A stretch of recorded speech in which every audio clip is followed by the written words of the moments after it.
Sandra Mason, Governor General of Barbados, Her Excellency Paula-Mae Weeks, President of the Republic of Trinidad and Tobago, Madam Justice Kay Goodridge, representing the Chief Justice of Barbados, members of Cabinet, Professor the Most Honorable Udine Barreto, Pro Vice Chancellor and Principal, Ms. Colette Delaney, Chief Executive Officer, CIBC First Caribbean, members of the Judiciary, members of the Senate, Dr. Letney Rock, Head of the Institute of Gender and Development Studies, heads of department, specially invited guests, members of the Guild of Students, members of the Trinidad and Tobago Students Association, members of the media, ladies and gentlemen.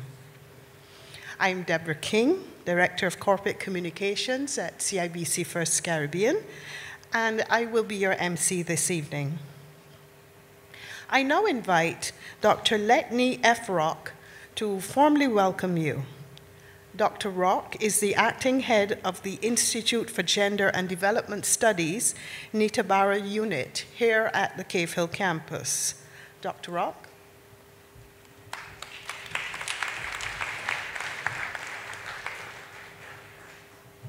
Her Excellency, Dame Sandra Mason, Governor General of Barbados, Her Excellency, Paula-Mae Weeks, President of the Republic of Trinidad and Tobago, Madam Justice Kay Goodridge, representing the Chief Justice of Barbados, members of Cabinet, Professor the Most Honorable Udine Barreto, Pro Vice Chancellor and Principal, Ms. Colette Delaney, Chief Executive Officer, CIBC First Caribbean International Bank, members of the Judiciary, members of the Senate, heads of departments, specially invited guests, members of the Guild of Students, members of the Trinidad and Tobago Students Association, members of the media, ladies and gentlemen, good evening.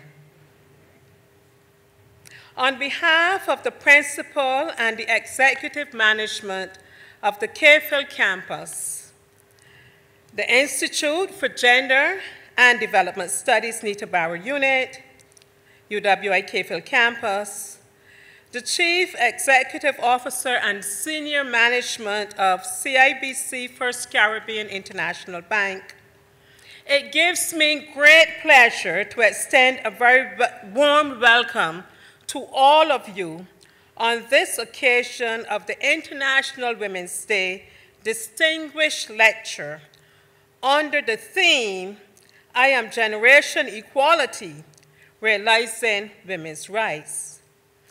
This theme is aligned with UN Women's new multi-generational campaign, Generation Equality, which marks the 25th anniversary of the Beijing Declaration and Platform for Action.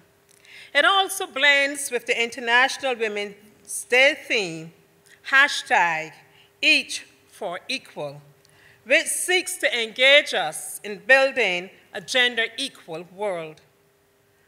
Every year, the International Women's Day theme seeks to generate interest around women's struggles and achievements, as well as the need to enable women to access the human rights to which they are entitled. Human rights are to be enjoyed by all. Yet, globally, women are marginalized and disadvantaged and their rights violated. Many persons forget that women's rights are human rights. Therefore, International Women's Day, which is celebrated on March 8th around the world, also represents a call to action for gender equality and the building of support for women's rights, while providing a space to celebrate the social, cultural, economic, and political achievements of women. It is also a time when Barbados and the Cayfield campus community join with the rest of the world in celebrating women's achievements while reflecting on the issues that continue to perpetuate gender inequality and hinder development in our region, where patriarchy is still embedded in the culture.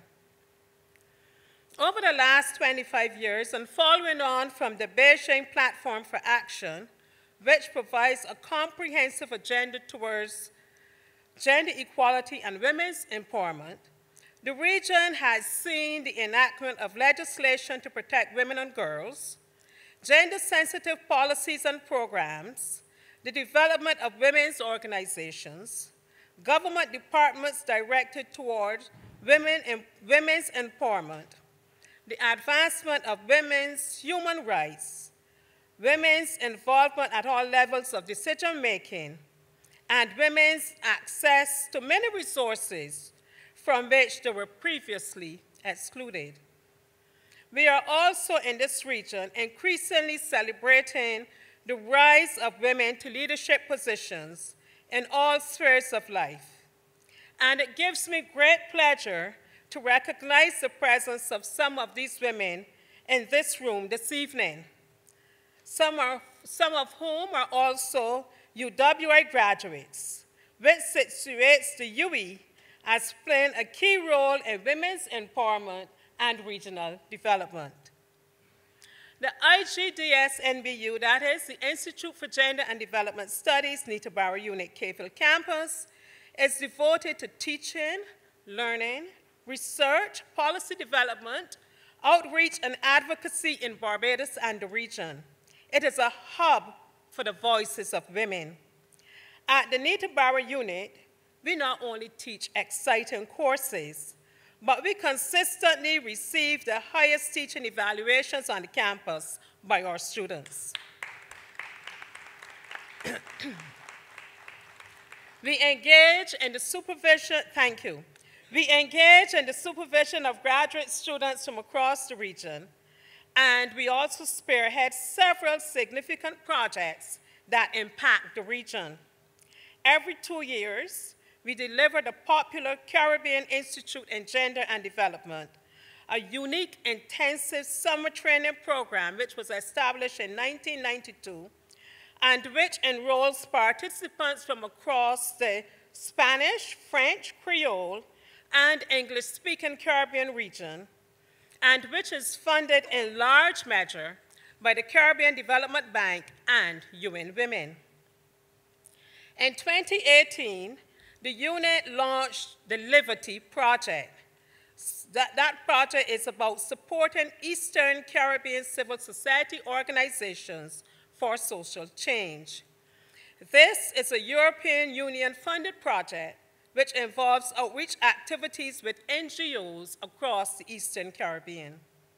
The project seeks to address marginalization, discrimination, and exclusion of persons with disabilities, LGBTI Caribbean citizens, women, girls, youth, and the elderly in national and regional decision-making processes through enhancing CSO participation and capacity. We also recently unveiled the PATH project, promoting agency, trust, and hope among incarcerated Barbadian youth through community engagement, a project which brings us into direct contact with the boys and girls in the Barbados Government Industrial Schools. This project is supported by a grant from Templeton World Charity Foundation and is executed in collaboration with the University of Oxford and Tulane University. The unit has just concluded the hosting of a very successful one-day conference on juvenile justice in Barbados as part of this project. In 2018, the Tobago unit also began spearheading the Life Skills, Health, and Family Life Gender-Based Violence Curriculum Development Project funded by the Caribbean Development Bank for the Ministry of education, St. Vincent and the Grenadines. And we also recently concluded the qualitative component of the CARICOM model of a prevalence survey on gender-based violence to support the implementation of the Grenada Project, a project funded by UN Women, the Caribbean Development Bank, and the CARICOM Secretariat. Within the last year, the unit was also awarded a grant from the Green Climate Fund to conduct training for the Gender and Infrastructure Certificate for the Water Sector Resilience Nexus for Sustainability in Barbados. The NBU will lead on curriculum development and the training of 500 employees of the Barbados Water Authority in the area of gender mainstreaming and development in 2020. I should also mention our campus outreach through various discussions, workshops, and seminars for students, and our public outreach through the annual Caribbean Catalyst for Change lecture series in memory of the late Dame Nita Barrow, the hosting of the Triennial Award for Women who have made sterling contributions to their local communities in Barbados, a collaboration with the Community Development Department, and our annual participation in the 16 Days of Activism to End Gender-Based Violence. The Institute for Gender and Development Studies, Nita Barrow Unit, is now about to roll out a new project called Passwords, Youth Interventions to Address Gender-Based Violence, and this is funded by the British High Commission. This project will involve interventions in our secondary schools through the training of teachers, social workers, and guidance counselors. Ladies and gentlemen, these are but a few of the projects which help us to champion the cause of women and girls and which support the strategic objectives outlined in the UWI strategic goals for the 2017-2022 cycle and under the themes of, or the pillars of access, alignment, and agility. Now, since 2015, the first Caribbean International Bank, CIBC, a valued partner of the UE family, has been collaborating with us in the hosting of this International Women's Day Distinguished Lecture Series. We are pleased that CIBC First Caribbean International Bank, as a private sector entity, understands the importance of women's empowerment and gender equality and is willing to support such initiatives. We thank the CEO and the bank for their ongoing support. And on behalf of the Nita Barrow Unit, I want to let you know that this partnership in this lecture series means a lot to us. Our presenters in previous years have been well-known public figures. But this year, we are honored to have Her Excellency Paula-Mae Weeks, the President of the Republic of Trinidad and Tobago, deliver this International Women's Day lecture. Our speaker is a proud KPhil campus graduate.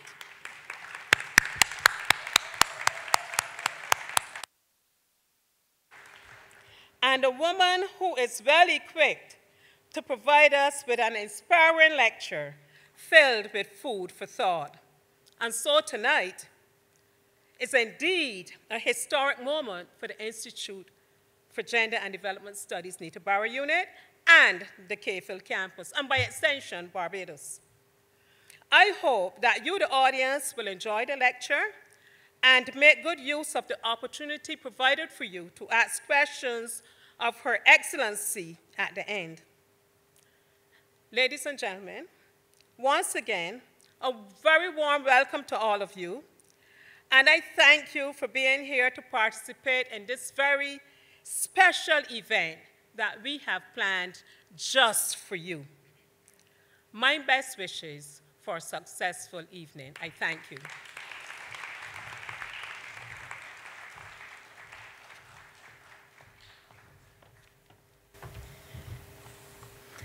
Thank you, Dr. Rock. Ladies and gentlemen, as Dr. Rock told you, CIBC First Caribbean has been the proud partner with the Institute for Gender and Development Studies, Nita Barrett Unit, for several years running to offer this distinguished public lecture in honor of International Women's Day. I now invite the Chief Executive Officer of CIBC First Caribbean and the Chair of the First Caribbean International Comtrust Foundation, Ms. Colette Delaney, to offer brief remarks.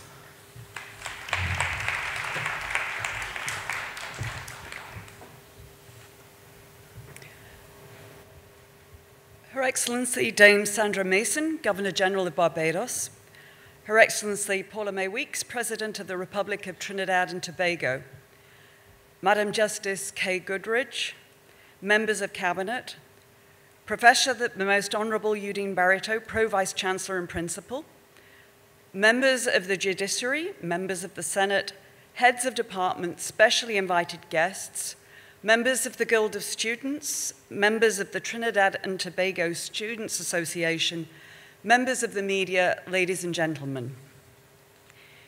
It is my great pleasure to be here again for this distinguished lecture. I'm even more excited to offer a very special welcome to our guest speaker, Her Excellency Paula-Mae Weeks, the President of the Republic of Trinidad and Tobago. Your Excellency, a very warm Barbados welcome to you. I, like all of the others gathered here this evening, are eagerly looking forward to hearing from you as you explore the topic of whether it's really a myth or a reality that women in the Caribbean are realizing their rights. We at CIBC First Caribbean have built a solid partnership with our friends here at the UE. Indeed, one of the first MOUs we signed when CIBC First Caribbean was formed back in 2002 was with the university. We have continued to build and strengthen that partnership over years through the support of our charitable arm, the First Caribbean Comtrust Foundation, of which I am the chair, as Deborah mentioned. Our support has been wide and varied, ranging from being the largest single donor of undergraduate scholarships to providing funding for postgraduate research and student entrepreneurship and innovation. A key element of any university such as this is one of engagement and contribution to public discourse. Debate and robust discussions spurred by public lectures like this one tonight are essential in democratic societies. Therefore, we are very pleased to join with the Institute for Gender and Development Studies, Nita Barrett Unit, to host this distinguished public lecture. We see this annual lecture as a vital spotlight, illuminating both the challenges that still face women and girls in many countries around the world and in this region, as well as it's an opportunity to highlight the great strides we've made as women in meeting and surmounting many of them. It is interesting to note that this year's lecture comes 25 years after the historic World Conference on Women in Beijing, China.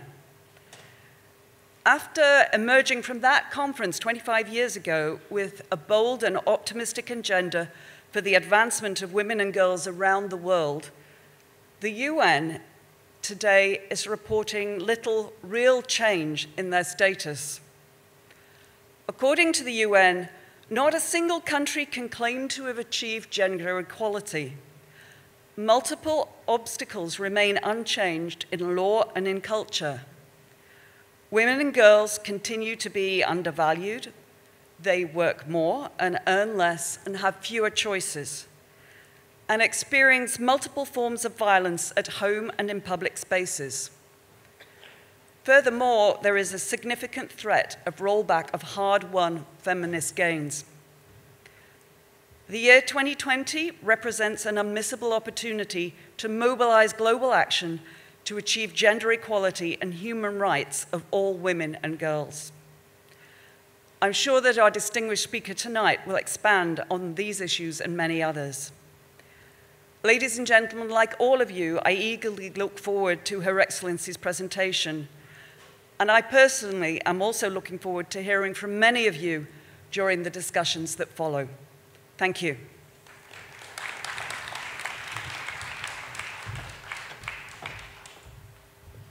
Thank you, Ms. Delaney. As our CEO highlighted, the bank and the campus enjoy a long-standing relationship that has been sustained and strengthened under the leadership of our next speaker. It gives me great pleasure to invite Professor the Most Honorable V. Udine Barreto, Pro-Vice Chancellor and Principal of the University of the West Indies Cave Hill campus, to offer remarks.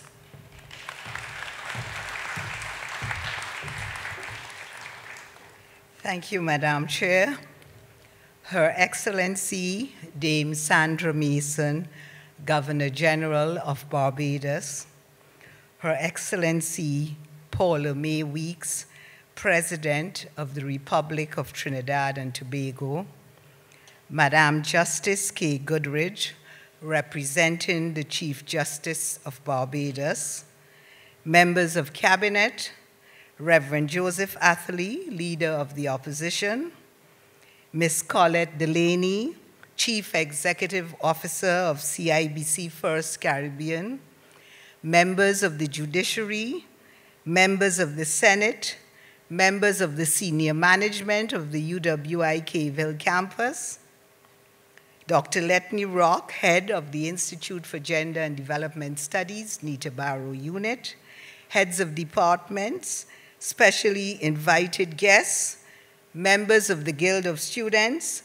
members of the Trinidad and Tobago Students Association, members of the media, ladies and gentlemen, good evening and welcome. It is my distinct pleasure to welcome you to the University of the West Indies at the Cave Hill campus and to the Walcott Warner Theatre of the Errol Barrow Center for Creative Imagination. This evening, I am especially honored to welcome tonight's distinguished speaker, Her Excellency Paula-Mae Weeks, President of the Republic of Trinidad and Tobago. I should state, welcome back home to the Cave Hill campus, to our esteemed Faculty of Law alumna. We are indeed pleased to have you back with us at the campus to deliver what is sure to be a stimulating lecture to commemorate International Women's Day, which of course falls on Sunday, March 8th, 2020. As we mark International Women's Day, a day in which we celebrate the social, economic, political, and cultural achievements of Caribbean women and women around the world, I am delighted to note that Her Excellency Paula-Mae Weeks is the first female president of the Republic of Trinidad and Tobago.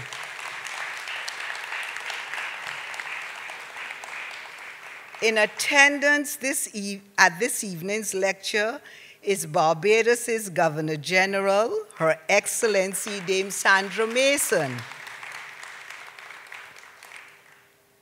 Her Excellency is the second woman to serve as Governor General of Barbados.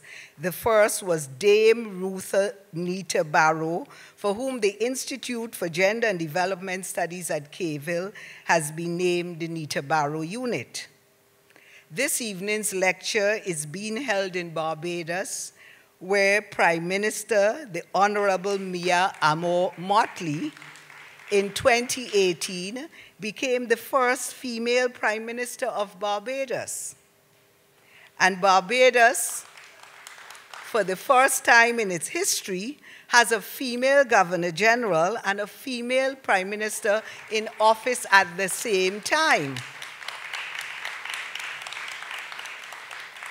I wish to pause and offer apologies on behalf of the Prime Minister, who is unable to attend this evening's lecture, but who has sent her very best wishes for a successful event. For the record, I am forced to add that the University of the West Indies Cave Hill campus has, for the very first time, as its pro-vice chancellor and period, a woman.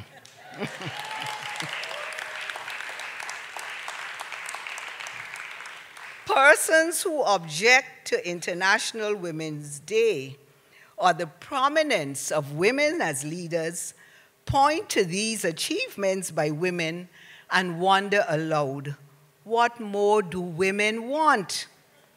The president of Trinidad and Tobago is a woman, and in Barbados, the prime minister, the director of public prosecution, the principal of the Cavell campus, the principal of Erdiston, and Barbados Community College are all women. However, I think we should all pause and consider that the vast majority of victims of domestic violence are also women. The majority of workers receiving minimum wages are women, and many households with one parent and several dependent children are also headed by women.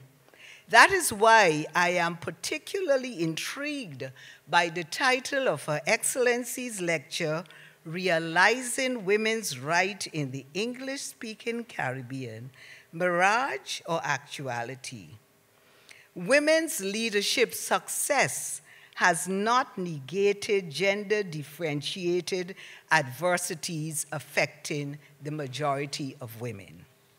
The commemoration of International Women's Day seeks to call attention to conditions affecting all women, and not only those of us who are more visible, more privileged, or who occupy the heights of state or governmental power. Women should be presidents, governors general, attorney generals, prime ministers, professors, and principals. They should occupy a range of occupations everywhere. But as we bask with pride in the achievements of outstanding, exceptional Caribbean women, let us remember we cannot achieve gender equality or gender justice if we focus only on the achievements of women as leaders and ignore the concerns of women as workers. We have to be concerned about the achievements and aspirations of women in all aspects of life, in technology, in the workplace, in the arts, in the home, in health, in places of worship. In October this year, the Cavell campus will host the inaugural Gender Forum as a critical aspect of the 15th United Nations Conference on Trade and Development, UNCTAD 15, and this will be hosted by Barbados. Barbados is hosting UNCTAD 15 and creating history in the process, since it is the first time that a small island developing state will host an UNCTAD conference. The Cavell campus will play a pivotal role in informing discussions on gender concerns in the context of trade and development. Please note that although UNCTAD has been held every 4 years since 1964, UNCTAD has never had a gender forum before. So the campus is honored to join the government of Barbados in creating history. The Cavell campus is therefore very pleased that the Tobago unit of the Institute for Gender and Development Studies is hosting this evening's lecture. And I should say, as principal of the campus, of course I care about all the faculties, centers, and institutes. But I find myself very objectively and impartially really liking what the Tobago unit does. And I don't even know why. So, as principal, I therefore wish to thank you in joining us for this evening's stimulating lecture by Her Excellency Paula-Mae Weeks, a quintessential Caribbean woman, President of the Republic of Trinidad and Tobago, and most importantly, an esteemed alumna of the Cavell campus. Welcome.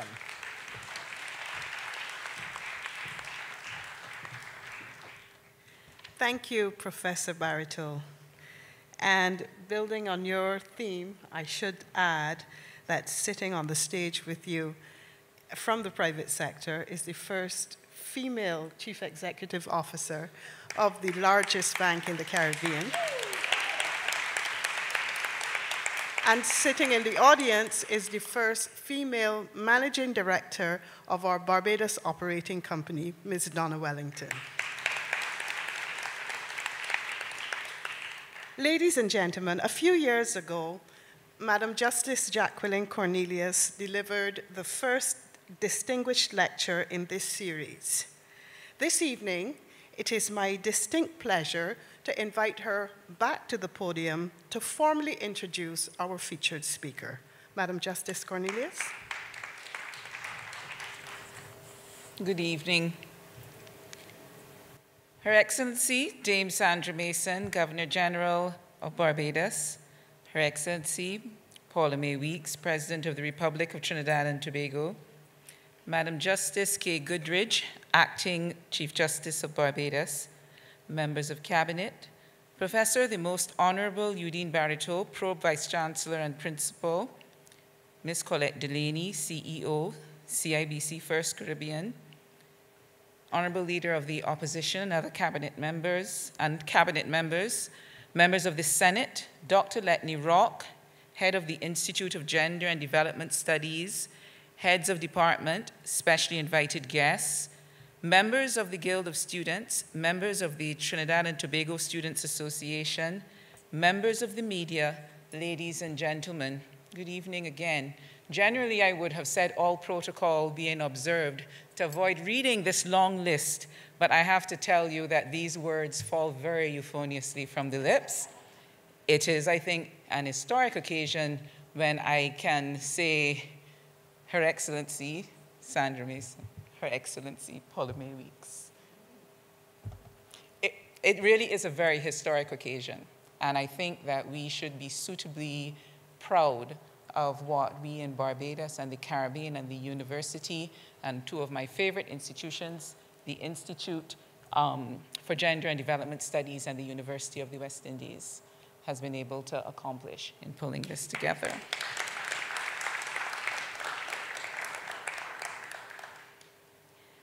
Her Excellency Paula-Mae Weeks was appointed as the 6th President of Trinidad and Tobago, the Republic of Trinidad and Tobago, and the only female president on March 19th, 2018. It was my extreme pleasure to be mistaken for her this evening. I had to say, I wish.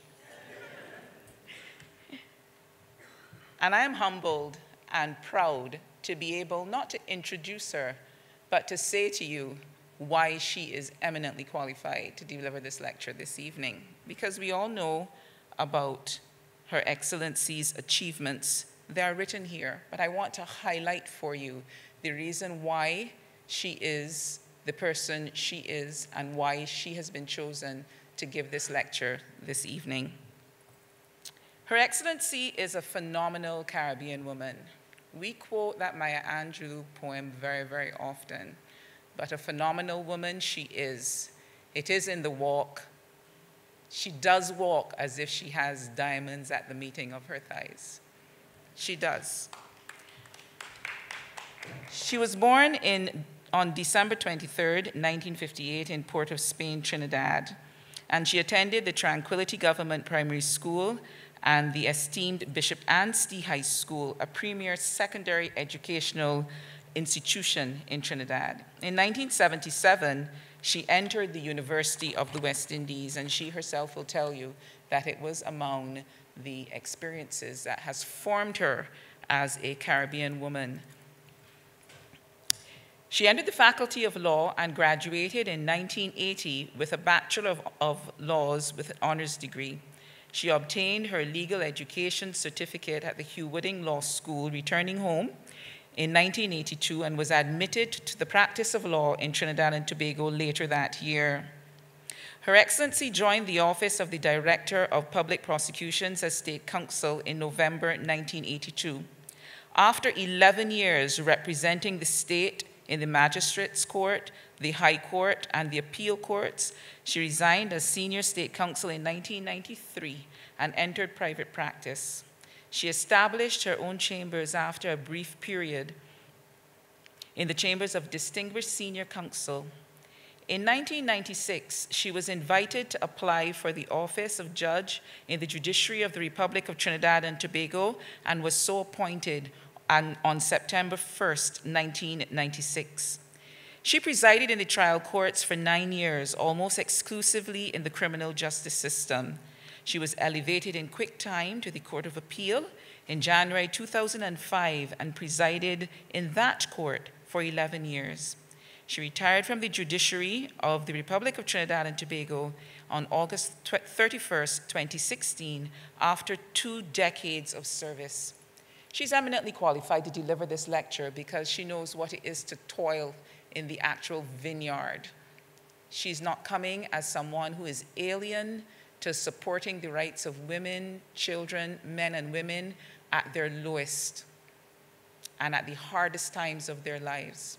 She is qualified to speak on whether we have achieved what we appear to have achieved, because she has seen people when they really are at their lowest, on their knees, and that is where people are when they're in the criminal justice system. After Her Excellency retired from the judiciary of the Republic of Trinidad and Tobago after those 2 decades of service, she was invited to join the appellate bench of the judiciary of the Turks and Caicos Islands.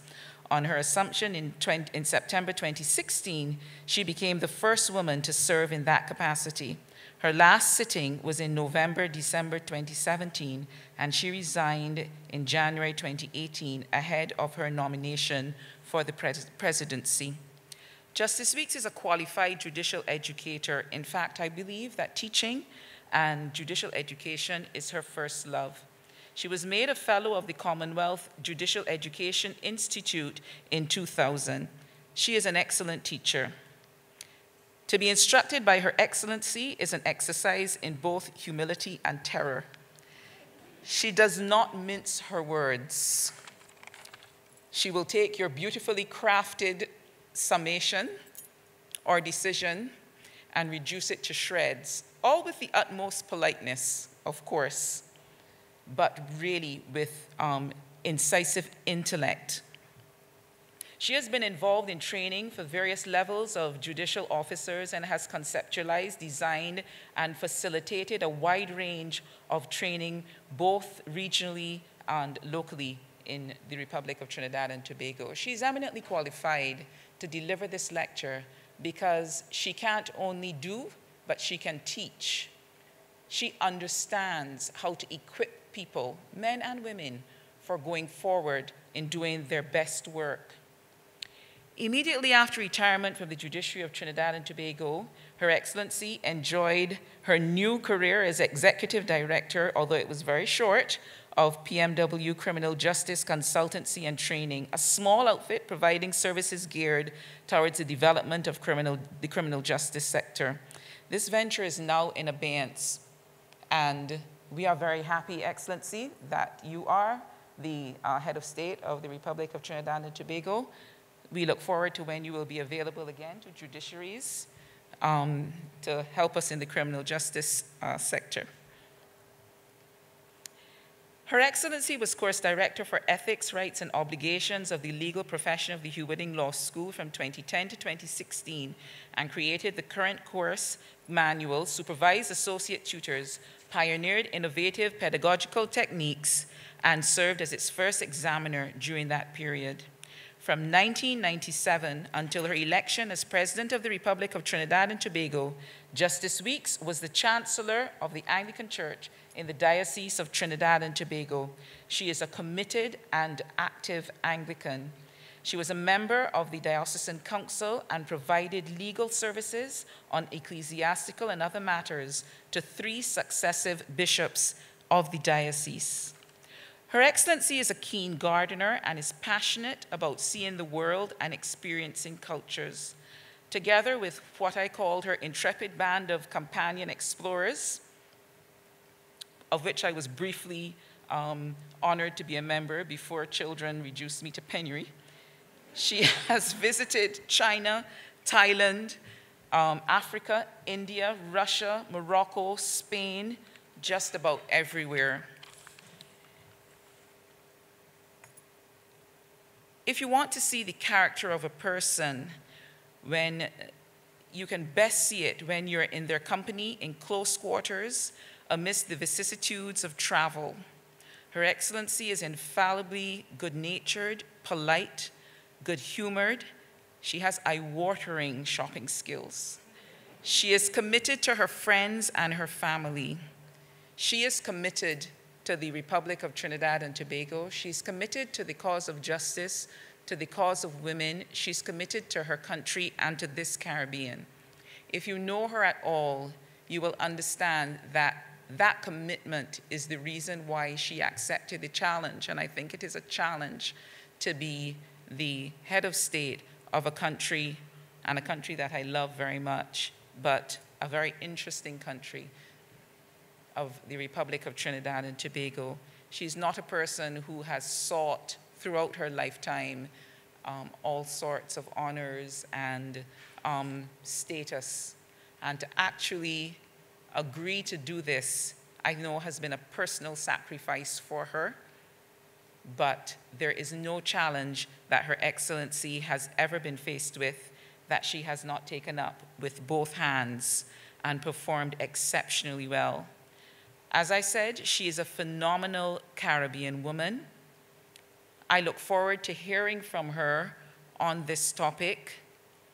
I expect what she says to be on the front pages of the Express and Guardian, like everything else that she says. She doesn't mince her words, as I mentioned. It is my pleasure, privilege, and honor to welcome her to Barbados and to welcome her to this podium.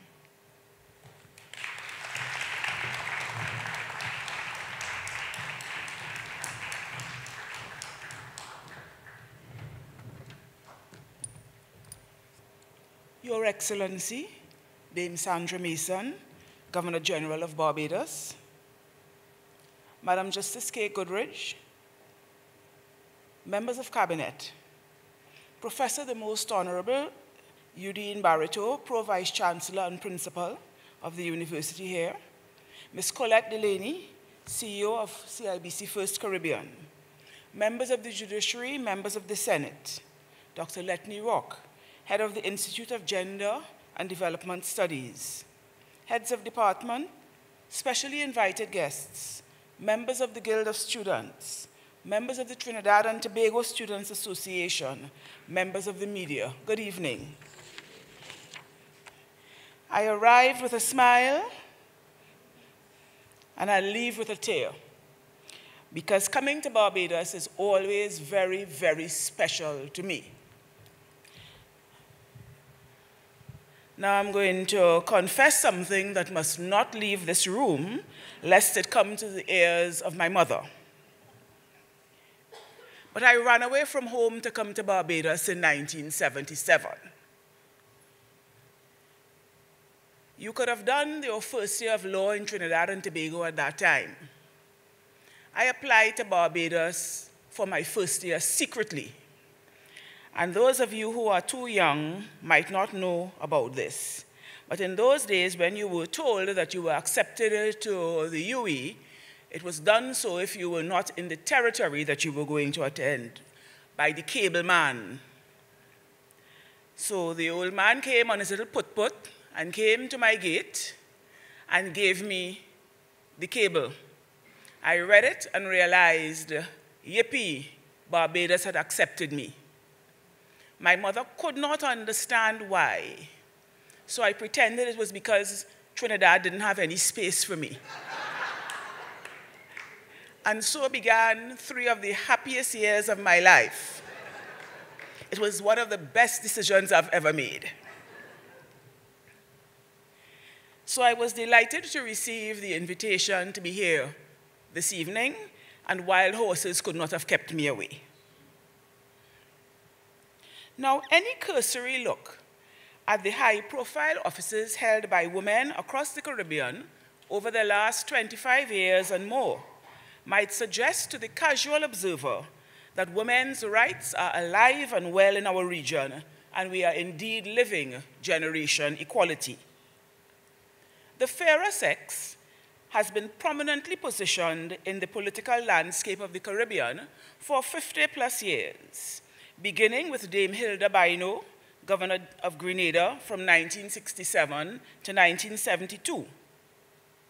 17 women, including Dame Eugenia Charles, former Prime Minister of Dominica, Janet Jagan, former President of Guyana, Portia Simpson Miller, twice Prime Minister of Jamaica, Kamla Persad Bissessa, former Prime Minister of Trinidad and Tobago, I as President there, and here in Barbados, former Governor General Dame Nita Barrow, and now, concurrently, Dame Sandra Mason and Prime Minister Mia Mottley all appear to have blown the metaphorical glass ceiling to smithereens. Don't clap yet. Note the word appear. We in the Caribbean can take pride in the fact that our Caribbean community makes a far better showing than many jurisdictions throughout the developing world when it comes to female advancement. Indeed, we have bucked the worldwide trend of declining female participation in the labor market and, along with Latin America, have the second highest rate of female entrepreneurship in the world, with the highest rates being found in Caribbean countries, among them St. Vincent and the Grenadines and Grenada. Education is yet another field in which Caribbean women are holding their own. At the University of the West Indies, the regional hub of learning and innovation, 2 of the 4 campus principals are female. But while we are patting ourselves on the back, let us not fail to ask some critical questions to examine whether that impressive facade is supported by a solid structure. Is the conspicuous placement of women in high places mere window dressing? Does their prominence serve as any indicator whatsoever of tangible progress in the realization of women's rights in the 25 years since the Beijing Declaration and Platform for Action of 1995 committed governments, ours among them, to take strategic action in 12 critical areas of concern for women? The current United Nations Women Generation Equality Campaign, to which this evening's theme is a nod, has contracted the original 12 Beijing indices into 5 demands. They are: 1, equal pay; 2, equal sharing of unpaid care and domestic work; 3, an end to sexual harassment and violence against women and girls; 4, healthcare services that respond to women's needs; and 5, equal participation in political life and decision-making in all areas of life.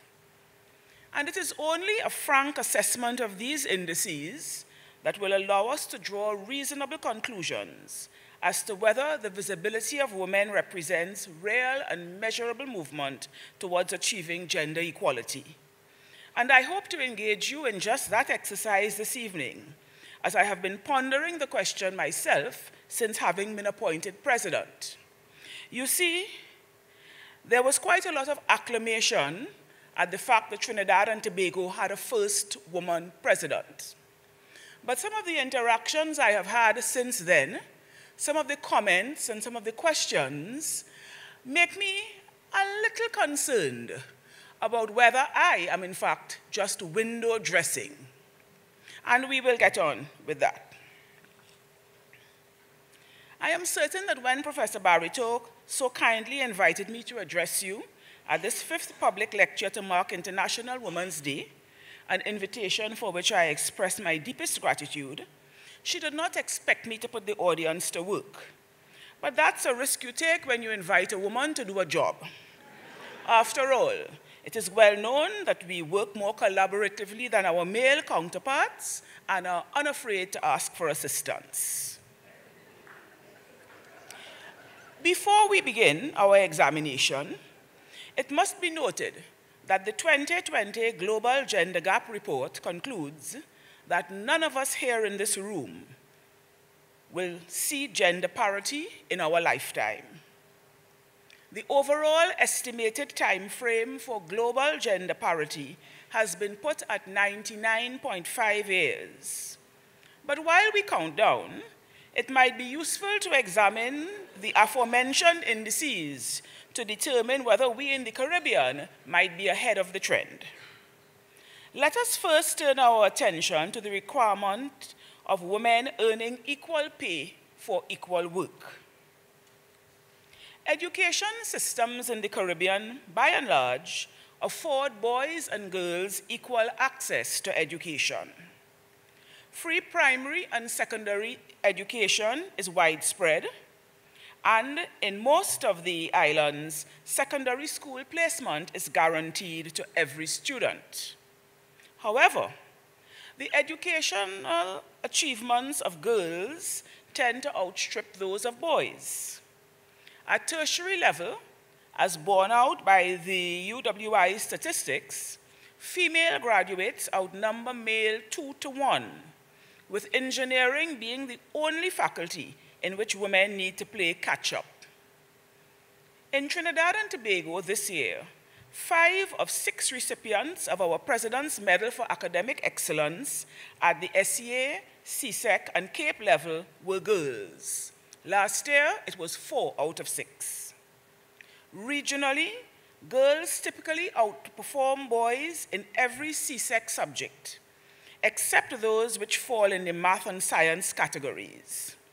That STEM issue is for another occasion. But we cannot lose sight of the fact that until we remedy the underrepresentation of girls and women in the STEM fields, we will continue to shortchange ourselves of the benefits that their perspectives will undoubtedly contribute in the area. As an aside, while there appears to be a level playing field, it must not go unremarked that access to education leans more heavily in favor of boys, since girls' education is often derailed by factors which do not affect boys. For example, early teenage pregnancy, and some deep-rooted cultural and religious beliefs and practices. Despite the data, men often go on to earn more than their female peers, where there is flexibility in remuneration packages. This is an unhappy and unhealthy state of affairs, given the growing number of women in the region's workforce and our progress in equipping women with equivalent and sometimes superior academic qualifications.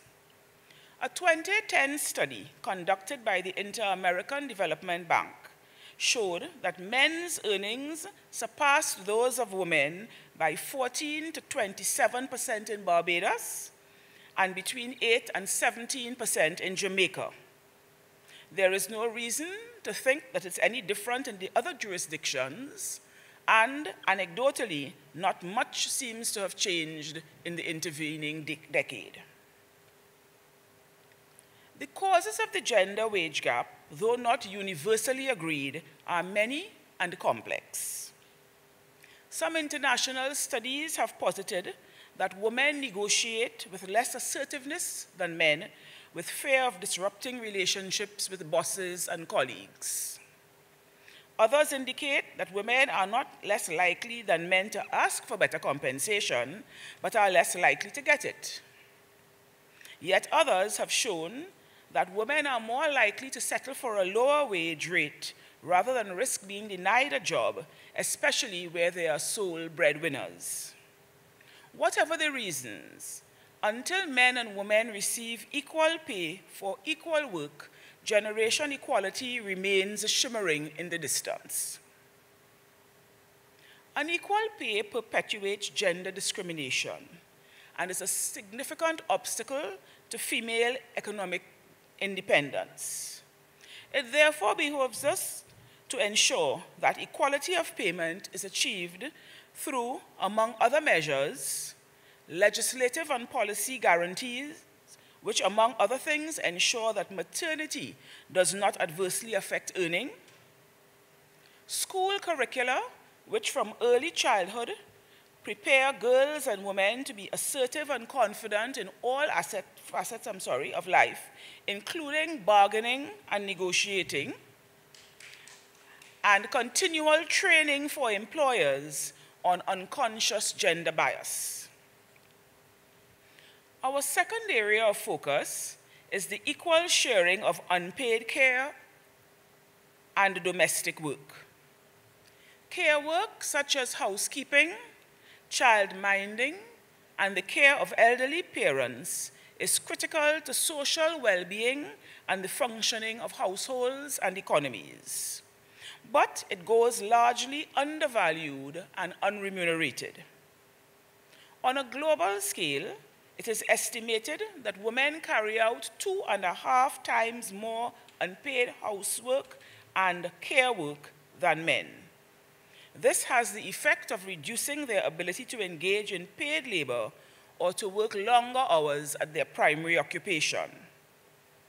Even when women have high-powered jobs with onerous duties, they are nevertheless expected in many instances to carry the burden of domestic work. The belief that care work is a woman's responsibility is linked to the stereotype that women are better suited to housework and are nurturers by nature. In the Caribbean, there is also a historical dimension with a legacy of slavery contributing to the unequal distribution of labor in the home. The role of enslaved fathers in a household was often marginal due to harsh conditions and the frequent rotation of men around plantations. Women had no choice but to try their best to fill the void. To date, a large percentage of Caribbean households remain matrifocal, with women being the head of household. Achieving the goal of equal sharing of domestic responsibility requires a changing of perceptions about women's roles and a recognition of the value of unpaid domestic work. The creation of national programs to sensitize men and boys to the worth of domestic work can begin the process.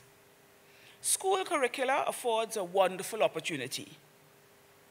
Can making home economics a compulsory subject for both sexes encourage boys to adopt a more modern approach and assume greater responsibility for unpaid caregiving and domestic work, thereby ensuring equality in the home and more opportunities outside of it for women? Unpaid domestic work warrants quantification and valuation so that its contribution to our national economies can be appreciated. The Caribbean is the only region in the world yet to carry out a full-scale national time use survey, and so we run the risk of miscalculating our true economic output. If we are to make strides in gender equality, this lacuna must be filled by our respective governments as a matter of urgency. The UWI, as a center of research and data collection, is well positioned to start the ball rolling in this critical regard. The third demand of generation equality relates to perhaps what is the most blatant and pernicious area of gender equality in the Caribbean and in the world: sexual harassment and violence against women and girls. Sexual harassment, as defined by the Oxford Dictionary, is behavior characterized by the making of unwelcome and inappropriate sexual remarks or physical advances in the workplace or other professional or social situations. One of Trinidad and Tobago's calypsonians, singing Sandra, defines it in this way in her 1987 hit, Die With My Dignity.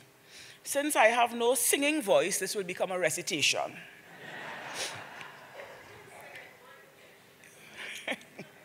using the power of their cash and position, waiting to abuse and exploit any woman. To get the work, you have to go to bed with he, become his slave, second wife, and deputy. Sexual harassment is a perennial issue in the Caribbean. Belize, the Bahamas, St. Lucia, and most recently Barbados have passed sexual harassment legislation. Jamaica's Sexual Harassment Act, first tabled in 2015, was sent to a joint select committee in Parliament late last year. Trinidad and Tobago's National Workplace Policy on Sexual Harassment was laid in Parliament last year, on the heels of an imbroglio involving a now former Minister of Government accused of firing a female member of his personal staff because she rejected his sexual advances. Her complaint was filed in the Industrial Court as an unfair dismissal action, but had appropriate legislation been in place, a different set of standards and parameters could have been employed, which would then have focused on the real issues at large. Adolescent girls, pregnant women, and men seen as overtly feminine are not exempt from harassment. Girl, your bumper fat. Family. Sweetness, I have something here for you, accompanied by rude gestures, are but a few examples of the unsolicited remarks made by young boys and men who feel that this is an acceptable form of social interaction. In January 2020, an article reported in the Jamaican Gleaner, a social activist called for their pending legislation to outlaw catcalling and other forms of public harassment. He was bang on target.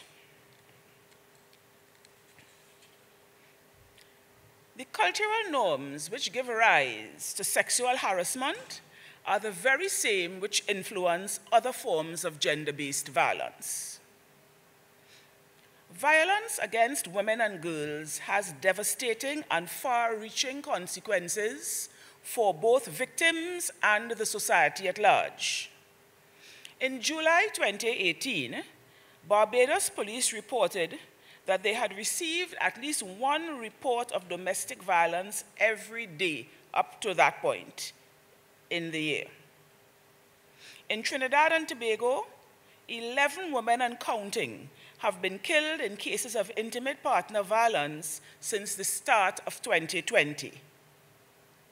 In the Caribbean, 1 in 3 women has experienced intimate partner violence in her lifetime. And while men are also victims of domestic violence, the overwhelming incidence is towards women at the hands of men. Recently, the Trinidad and Tobago Police Service established a gender-based violence unit in response to public complaints about the often cavalier and unsympathetic approach of officers to domestic violence reports. Even when well-intentioned, the officers fell short of an optimal level of service, as specific training is required to deal with reports of gender-based violence in a sensitive and professional manner. Ironically, less than 1 month after the formation of that unit, it was reported that a police sergeant, in a fit of jealousy, shot and attempted to murder his girlfriend, a fellow officer of lower rank. The struggle continues. Crafting efficient and responsive approaches to gender-based violence requires all hands on deck, from the state right down to the individual. All English-speaking Caribbean nations have domestic violence legislation, but much of it is outdated and ineffective. Invoking the court process and obtaining restraining or exclusion orders provide no guarantees. Many women have been mowed down by jealous, insecure, aggressive, intimate partners with court orders in hand. Our institutions and frameworks need to be strong, resilient, and able to address the needs of women. But critically, boys and men must be made to recognize their complicity in perpetuating gender-based violence, and simultaneously must be taught to respect girls and women and to treat effectively with any issues of their own that may stem from their emotional, physical, or environmental trauma. Women have driven the gender equality movement for years, but discrimination against us will never end until men and boys are full partners in the process. This is especially true for the Caribbean, with our history of male marginalization. The fourth demand of generation equality is healthcare services that respond to the needs of women. The United Nations Gender Equality Index uses two indicators in the evaluation of female healthcare. The first being the adolescent birth rate.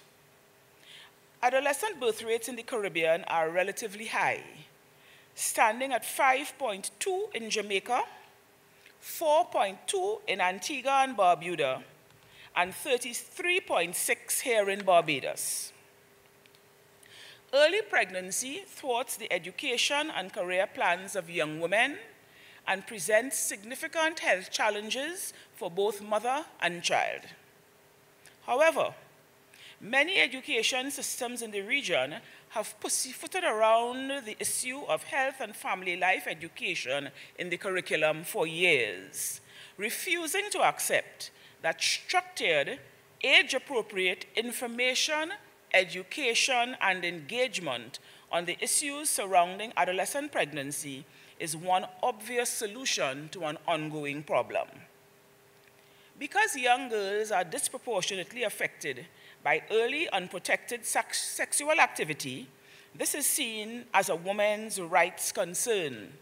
But a more mature view is that it is a human rights concern and a societal issue.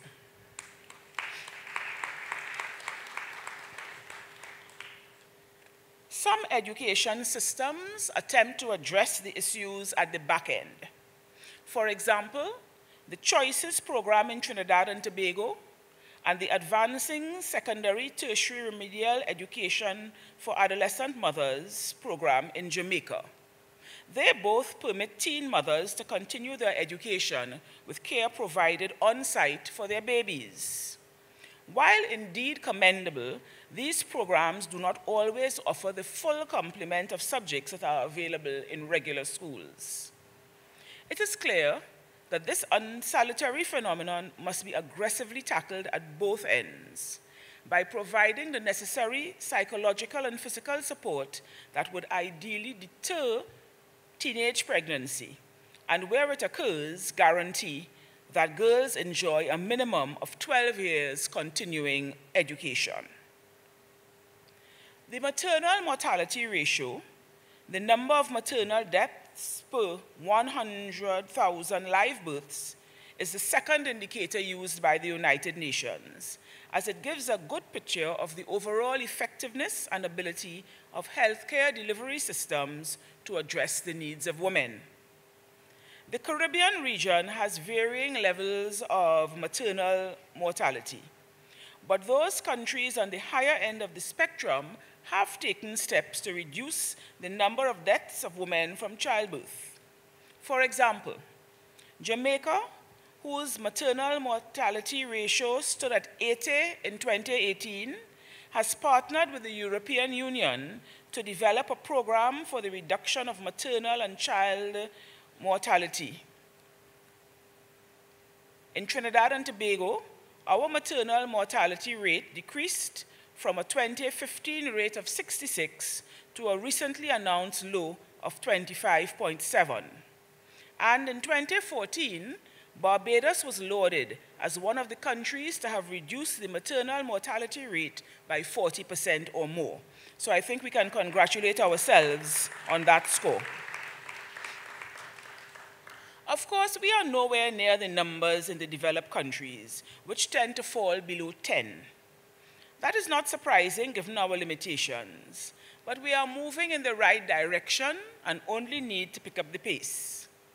If regional governments combine resources to fund more research into women's health issues and their solutions, we would all derive benefits from the resulting improvement in women's healthcare delivery in the Caribbean. We have now come to the final appeal of gender equality. Ensuring women's equal participation in political life and in decision-making in all areas of life. Several Caribbean countries have hit the critical mass benchmark of having 30% of their parliamentary seats held by women. For example, Trinidad and Tobago has 30.1%, Antigua and Barbuda, 31.4%, Grenada, 39.3%. There are others which need to do better, such as St. Vincent with 13% and Jamaica with 19%. However, no Caribbean country, other than Cuba, has attained 50%, the balance that more accurately reflects the composition of our societies. While 30% is a good initial target, settling for less than 50% is to deny women true equality in the process. Moreover, women's equal participation must extend to all levels of decision-making in political, economic, and public life, not only in highly visible portfolios. Let us not rest on our parliamentary laurels, but rather ensure that in local government, in business, in education, in judiciaries, in religion, and in the home, there is full participation of women in decision-making. It is interesting to note that Guyana has legislated that 1/3 of a political party's nominees must be women. On behalf of us all, I say, the concept is sound, but the ratio is off. As long as gender inequalities abound, our development will be stymied. We will deny ourselves the value that half of our population can bring to the table. Our necessarily summary examination of women's rights in the Caribbean suggests that while in many respects we are further along the road than other regions, there are significant gaps to be filled. We cannot confidently place bold ticks in any of the boxes provided by generation equality. As individuals, institutions, governments, and societies, we must continue to identify both the obvious and subtle inequalities that militate against us fully realizing women's rights, and in so doing, missing out on our true national potential. Only when women become equal partners with men in every sphere of endeavor would we capture a strategic point from which we Caribbean people can launch an invincible offensive. Let us together make a surge to the finish line and rubbish the conclusions of the 2020 Global Gender Gap Report with its 95.5-year projection. I come from a long-lived family. My mother is still going strong at 91, and I fully expect to see gender parity in the Caribbean in my lifetime. I invite you to join me on this journey of optimism and anticipation. Good people, my work here is done, yours now begins, and I invite you to ask any questions that you might have, and I hope I am able to respond. Thank you.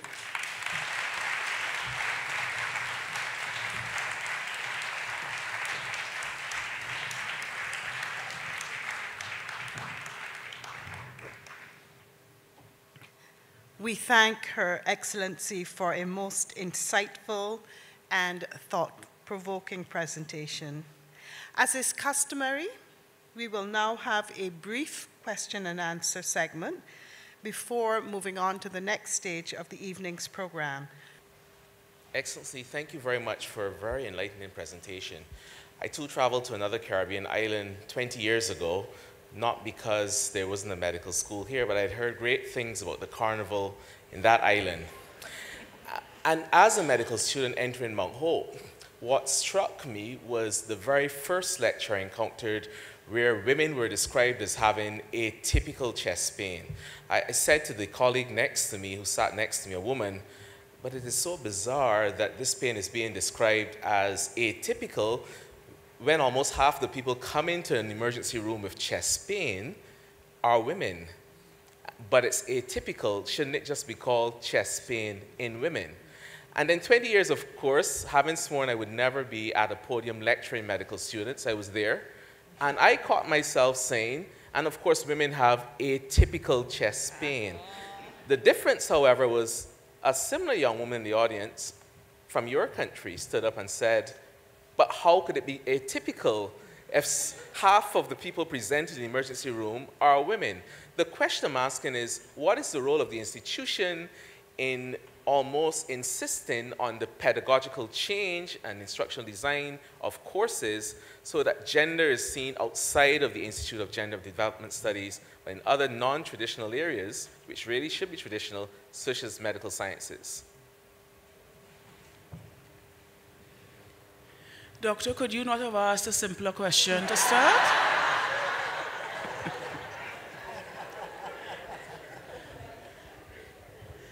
Education, education, education.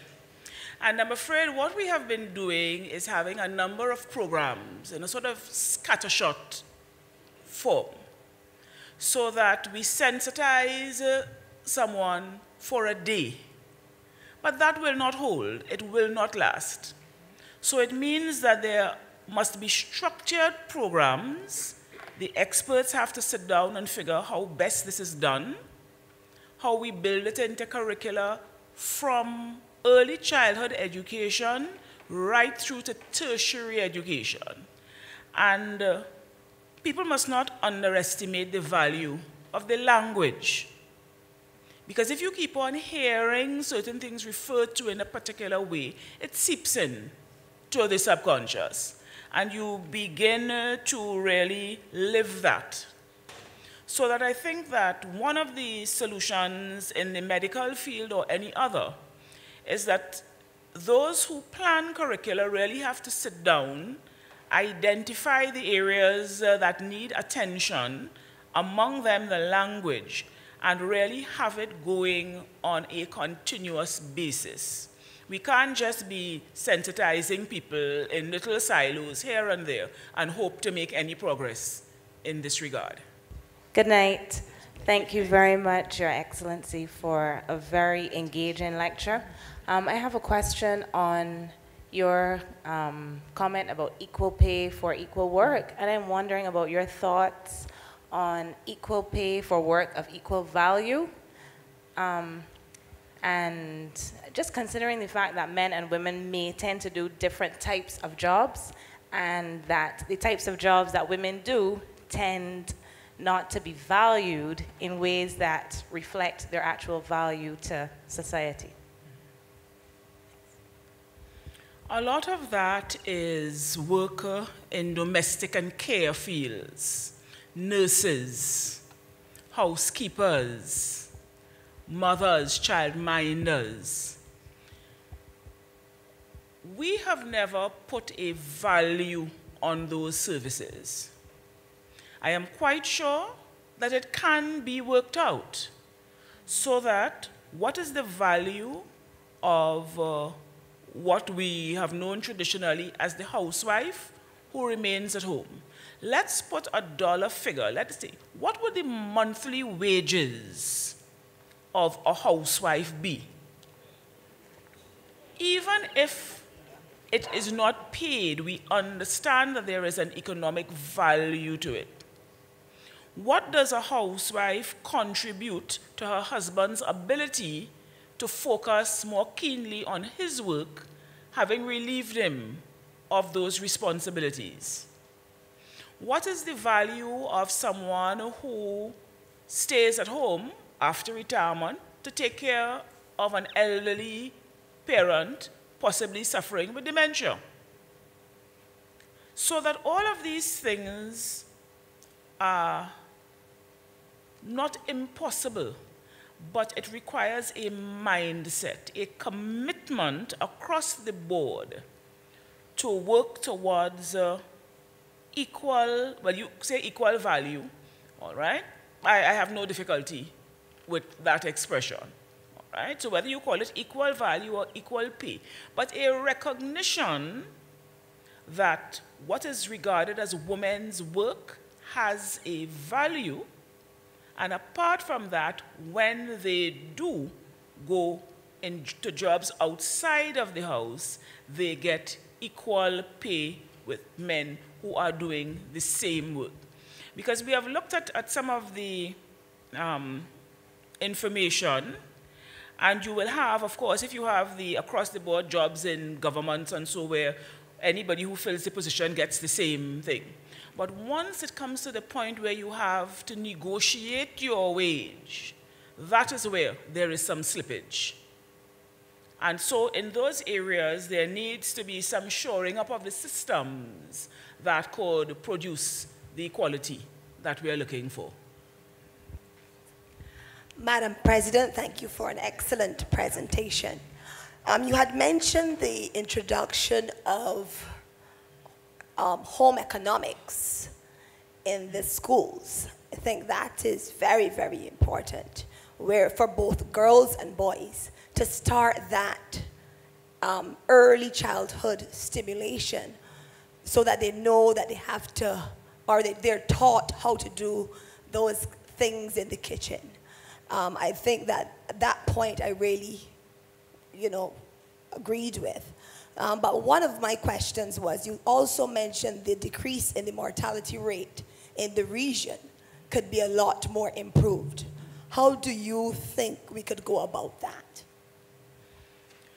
Government policy would be the start, because at the end of the day, funding is going to be critically important to any movement towards reducing the mortality rate.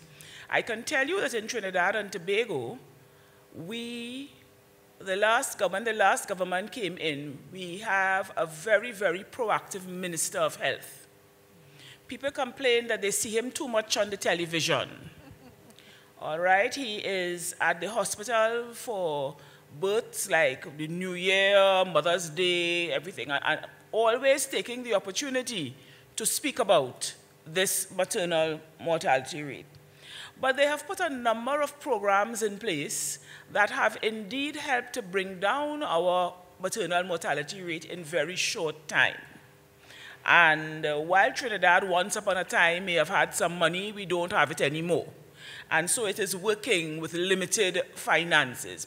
But it's all policy, and you really need people in the position to drive the policy. Right? And that's the only way we're going to get it done. So we want overall buy-in from our heads of government and the support that is available to be given to the people in the medical field. Because I am sure that all of your doctors know what needs to be done. All right? None of this is rocket science, really. All right? And there will be no need for us to reinvent any wheels. But it is just funding and policy. Governments have to look for partnerships. I mean, where the money is not locally available. So we see Jamaica has made that step, all right, and found that partner in the European Union. So that other governments need to really seek out partners, both for the funding and for the expertise that they can lend. Thank you, Madam President, for an excellent presentation. Yes, thank you. I heard you mention at some point about the history of male marginalization in the Caribbean. And since that's a very controversial topic, perhaps you would want to elaborate. I would shudder to think that the newspapers tomorrow morning will say that the president of Trinidad and Tobago conceded that males are marginalized in the Caribbean. Right. I don't think we can deny that the history of the Caribbean led to a significant degree of male marginalization.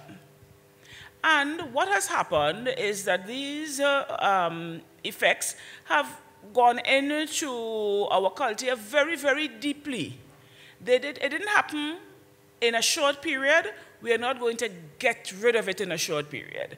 I don't speak for Barbados, but I can tell you that we have a significant issue of male marginalization in Trinidad and Tobago. You see it in the education system, where we have many of our young men dropping out along the way for various reasons. One particular reason of concern is the lure of gang life. So that we have a lot of things that are happening. We have boys underachieving in schools. We have to be careful that while girls gallop ahead, we find ways to keep boys going along, or else we are going to cause a polarization that we will not be able to deal with. And we are already seeing some of the effects. So that I don't know that we, at least I don't know that we in Trinidad and Tobago can deny that we have a male marginalization problem. How much of that is attributable to our history of African enslavement might be an issue, because I'm sure there are other factors at play. But it's a reality for us. I'm not sufficiently familiar with Barbados to see whether or not it's an issue for you here. Good evening, Madam President. Good evening. Donna, to keep tonight brief, I will keep my teacher hat off and that male marginalization conversation away. I want to recognize the Canadian Ambassador, Madame Legault, and I want to recognize her in one way. I think the Prime Minister of Canada has, in many ways, led the parade on getting to that 50%. And I want to commend him. I'm not easily impressed, but I'm definitely there with him. There are three things you mentioned: confidence, conflict resolution, and I want to summarize what you said. The teenage pregnancy, I call it sexuality in their bodies, understanding their bodies. And the Caribbean being hesitant to go into the schools with this type of education. I'm not going to call it the health and family life, because I think it's not that. I think it is something quite different, and I think it has to do with confidence. I think it has to do with conflict resolution. I think it has to do with where we are going in empowering women and girls, boys and men. The piece that is missing, I think, and I want to have your word on this, is something that I call paternity rights. I got the maternity rights. We don't even have to have rights now. We got them. The paternity rights, in my mind, will cement the idea in men that family is theirs. Family is their responsibility, family is their right, and family is their joy. The absolute joy of creating family is theirs as men, as boys. Now, in schools, we see every day, put back on the teacher hat, we see every day that girls who want to play cricket are marginalized. Despite having a cricket team that is consistently winning, don't mind the last couple of games, right? We have women excelling all over the place. Donna, I'm coming. All over the place. And boys have a challenge with this. Now, girls also have the challenge with this because they have to, in many cases, link, partner with men. They want to be loved by their men. They want to be loved by their fathers, their brothers, their spouses. They don't want to be abused. The singing Sandra understood it very well.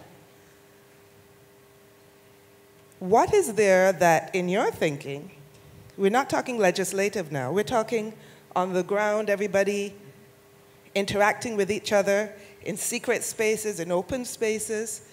What is it that is missing that, if it were present, would have females and males excelling together, empowered together? No, I'm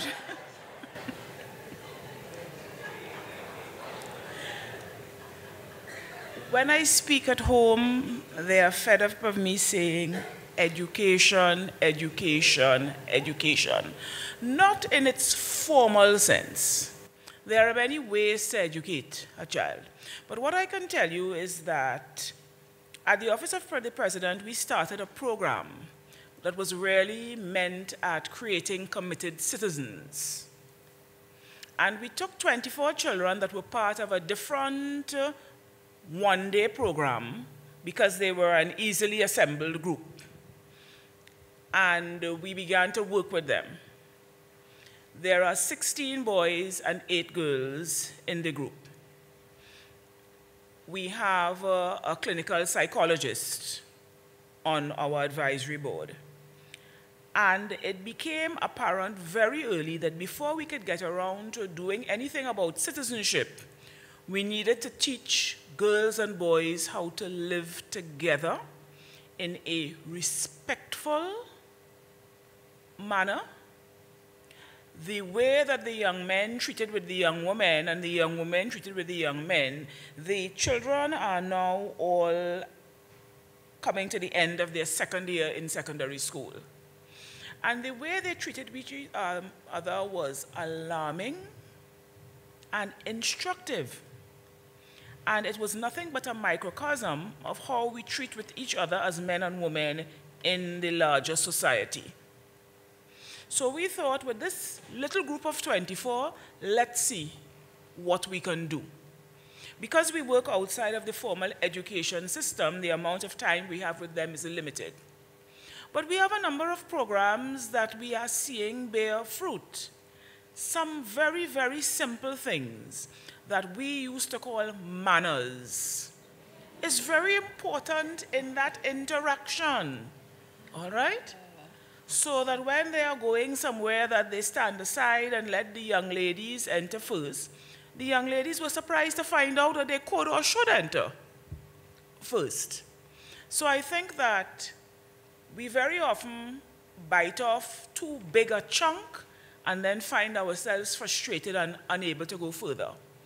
And so small groups of persons have to take small groups of young people and work at it. It would be lovely if we could have some sort of national program or approach, which is what we are trying to do, to give a blueprint so that other groups, church groups, scouts, different groups, especially where boys and girls are both involved, that they can follow the blueprint and try to feed into their other work those bits of input that could help. This is many, many years of work going forward. We have a lot to undo. But I am ever the optimist, and I think if everybody has a little group and we work at it, we will get there. Because when you teach something to one child, we hope they will take it to their homes. We hope their siblings will, by osmosis, get some of it. And we realize that we have to teach the parents along with the children. So now it's a children and parent effort. But we have seen some very tiny marginal gains within the 18 months, and we are very excited by it.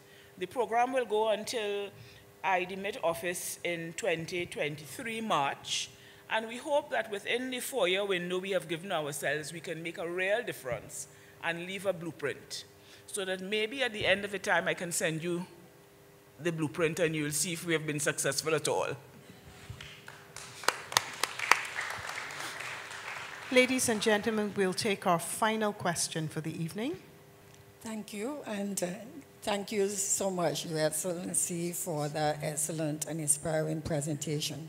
Like you, I am an Anglican, so I was very pleased when you were introduced to hear of your active role in the Diocese of Trinidad and Tobago.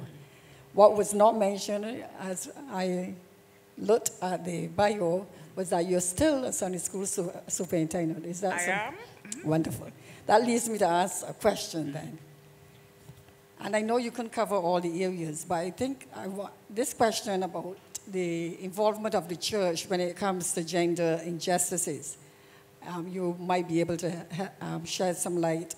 How do you see the church then as a partner in addressing gender injustices, as a person that is so involved in the Anglican Church in Trinidad and Tobago?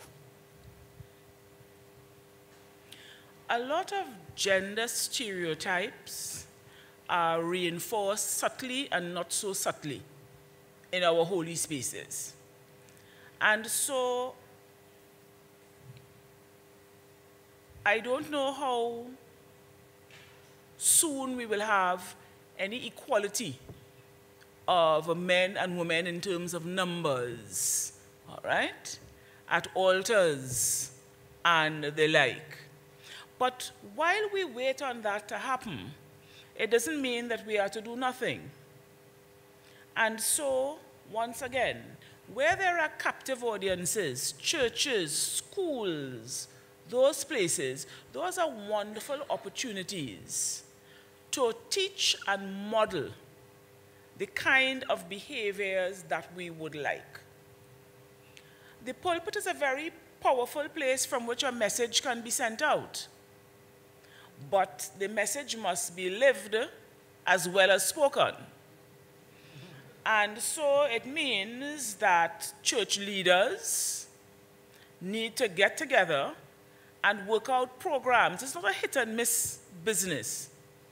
There must be programs. So whether you work it by diocese, by parish, by church, by region, however it's worked, there must be some sort of overarching plan into which all of the activities feed. So church groups, sermons, even Bible study and understanding of the Bible from particular perspectives. You know, people really get very hot under the collar when you talk about wives submitting to husbands and such like. But I mean, there is enough teaching to show that in a particular light that does not make females a second class or demand their subservience. Right? So that our leaders have to get there. Some of them have to be pushed there. All right? And those who have power and influence within those spaces need to get together and see what are we really offering our congregations. And there needs to be a national framework into which all of these independent organizations feed. We can't have the church teaching one thing, but we're teaching something else in the school curriculum. The children will be awfully confused, and some teachers might be confused as well. So that it may come down at the end of the day to economics, actually. When those in positions of power understand that there is an economic gain to empowering women across many spheres, maybe the bottom line will be what brings them to the table. But we have to keep on looking for ways all the time in our individual areas to try and move towards that common goal. Thank you. And thank you, ladies and gentlemen. Thank you for all your questions and for participating in this engaging segment. Our sincerest thanks to Her Excellency for spending the time to answer your questions. Now I will invite Ms. Donna Wellington, the Managing Director for CIBC First Caribbean in Barbados and the Eastern Caribbean, to present Her Excellency with a token of our appreciation.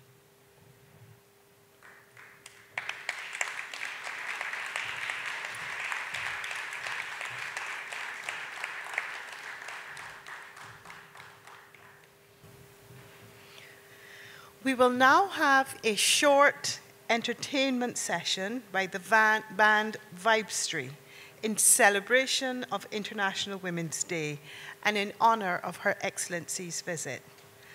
Vibestry is Barbados's only all-women group. It is led by Guyana People's Choice Musician of the Year, Juanita Clark, and boasts the vocals of Daronda Smith, Narisa Lynch, Shakara Straker, and the incomparable musicianship of Ashley Tang and Shania Brathwaite. Performing with the group tonight is Kelly Cadogan, a professional singer and songwriter. She's also an award-winning vocalist who is revered for her vocal artistry, style, and versatility. Ladies and gentlemen, Vibestry.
Happy International Women's Day to all of you ladies.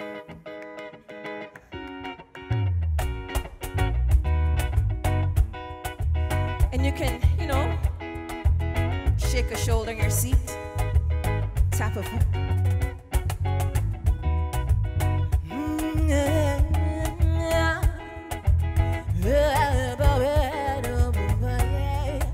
So long I see you.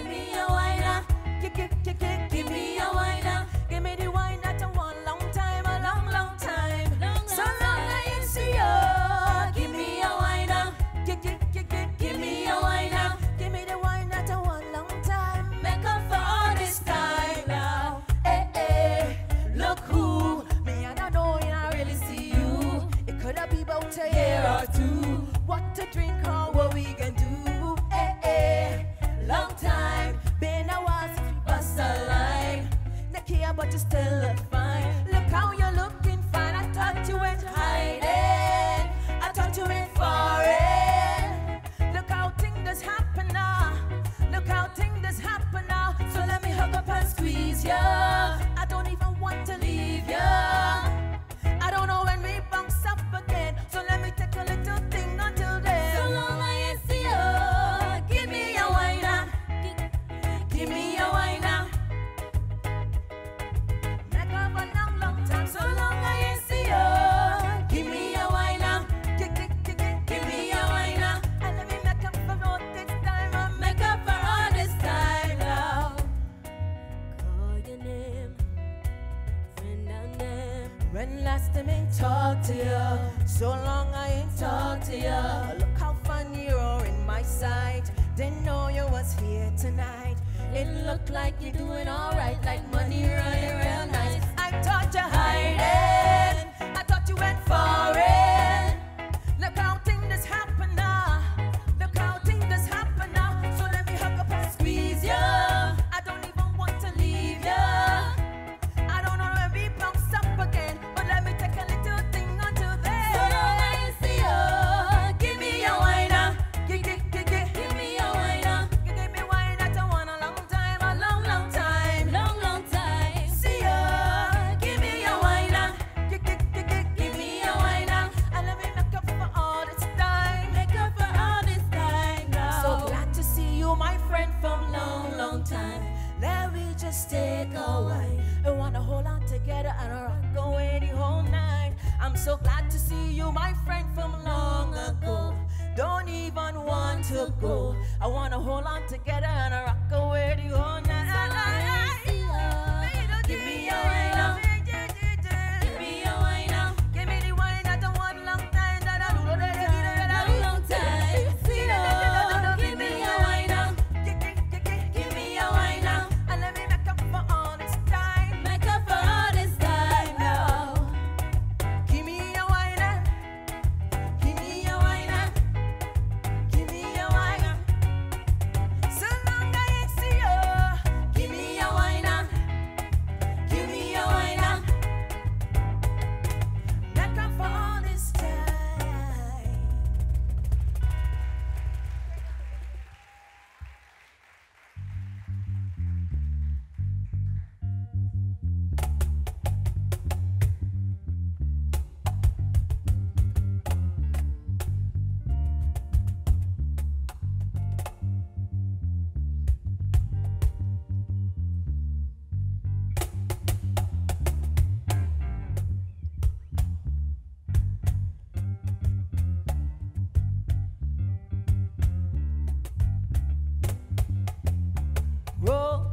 Roll to the rhythm now. Let the bass set the pace for the drummer now. Hold on to your conscience. Let them know that you're seeking deliverance. Roll to the rhythm now. Let the bass set the pace for the drummer now. Hold on to your conscience. Let them know that you're seeking deliverance from the depths of a great and oppression. Your people suffer severe division. Know you're drawing your drums to be crucial, to take over, to claim the original. You descend from kings and queens.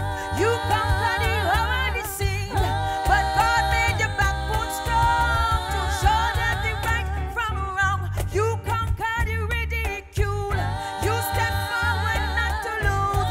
But God made your backbone strong to show them the right from wrong. So rise up, you African children.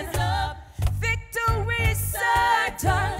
Victory is more than certain. Rise up, you African children. Victory is certain. Victory is more than certain. He doesn't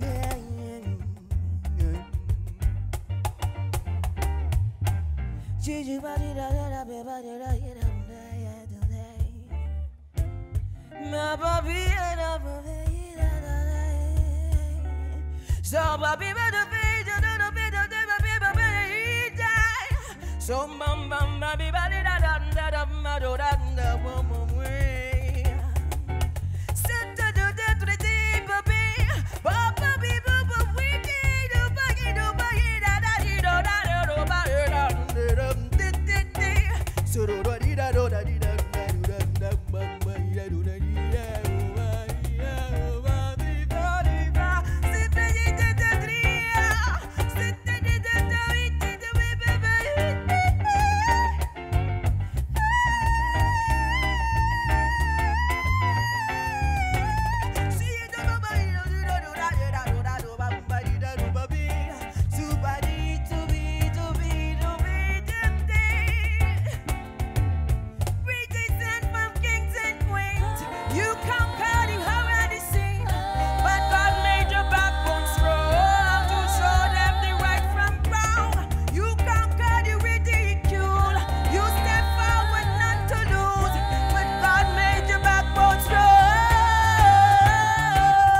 and fetching, calling, no time for stalling. Let's go, let's go. Wake up everyone who's sleeping.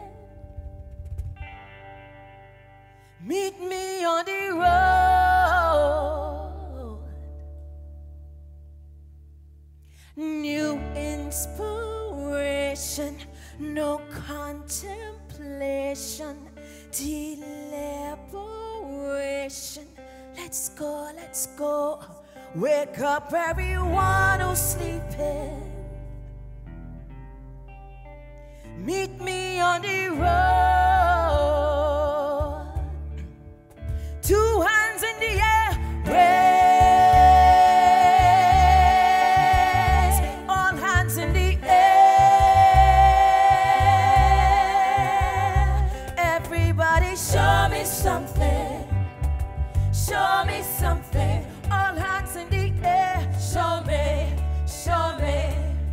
Put him up, put him up. Raise. All hands in the air. Everybody show me something. Show me something. All hands in the air. Show me, show me, show me. With no one missing, this fight interesting. Want all witnessing. Let's go, let's go. Wake up everyone who's sleeping. Meet me on the road. My motivation and inspiration, a combination. Let's go, people. Wake up everyone who's sleeping. Meet me on the road. Two hands in the air, raise. All hands in the air. Everybody show me something. Show me something. All hands in the air. Show me, show me. Put him up, put him up. Raise. All hands in the air. Everybody show me something. Show me something. All hands in the air. Show me, show me. Put them hands in the air for me. You've been blessed with two hands to toil. Let's make some noise with them hands, with them hands, with them hands. Put him up, put him up, put him up. This side. May you put me in the three to be. Sapaida roba ida dono. Skitte duba we bap down there. Put him up, put him up, put him up. Let's go. Raise. All hands in the air. Everybody show me something. Show me something. All hands in the air. Show me, show me. Raise. All hands in the air. Everybody show me something. Show me something. All hands in the air. Show me, show me. Raise. All hands in the air. Everybody show me something. Show me something. All hands in the air. Show me, show me. Thank you so much. So we just went over to Trinidad, and we're going to finish up our set this evening with some Bajan music. You guys ready? You guys ready? I think so too. Let's do this, ladies.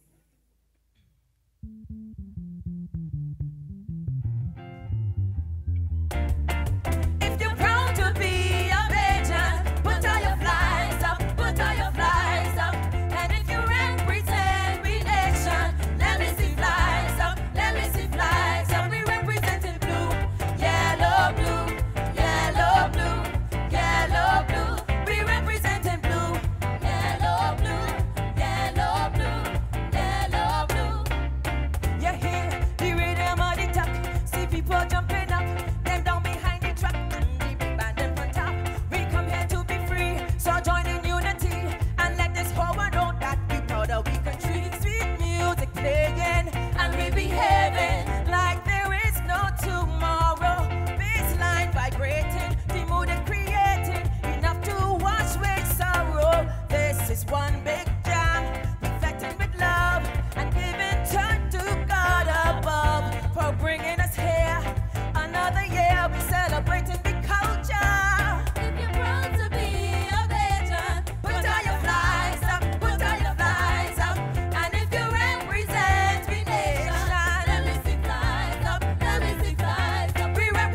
hand, raise your hand, raise your hand, raise your hand. Raise your hand. Raise your hand, raise your hand, raise your hand, raise your hand. Get down. Put up your hand cause you're proud of this island. Blood, sweat and tears, man, and help build this nation. Strength and intelligence are part of my people. Nobody can take that away when we stay. About here we grow and about here we gon' stay. We only fly out to take a little holiday. Barbados island of dreams, straight from the heights and terraces, straight to the housing schemes. Paradise is the only way to describe my land, but by the Father's hand. Live by the Father's hand. Paradise is the only way to describe my land. Let me sing in celebration now. Nothing can compare. The food and the drinks, the talent every artist brings. As a true Bajan, show appreciation. Let me express the culture. If you're proud to be a Bajan, put all your hands up, put all your flags up. Put them up. And if you represent the nation, let me see flags up, let me see flags up. We representing blue, yellow, blue. Come on, yellow, blue. Come on, yellow, blue. We representing blue, yellow, blue, yellow, blue, yellow, blue. Raise your hand, raise your hand, raise your hand, raise your hand. Raise your hand, raise your hand, raise your hand, raise your hand, raise your hand. Cause let me see you raise your hand and put them in the air. Put them in the air. Cause let me see you raise your hand and put them in the air. Put them in the air. Jump and let them see love and unity. One big family togetherness. Jump and let them see love and unity. One big family togetherness. Why not let them see love and unity? One big family togetherness. Why not let them see love and unity? One big family togetherness. Give it up to the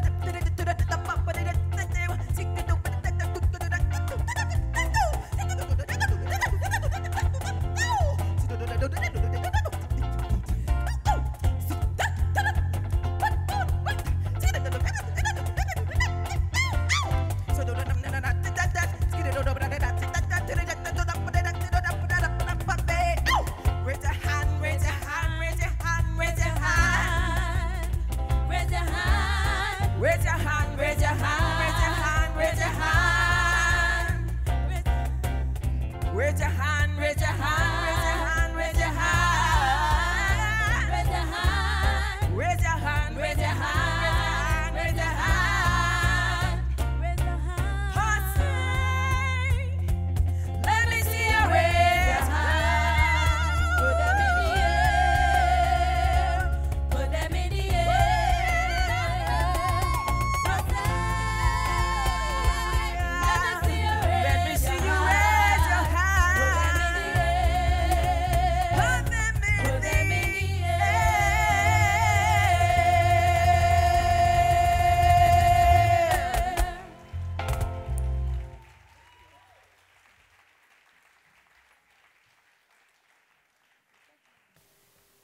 Ladies and gentlemen, our thanks once again for a truly exciting and thrilling performance to Vibe Stream.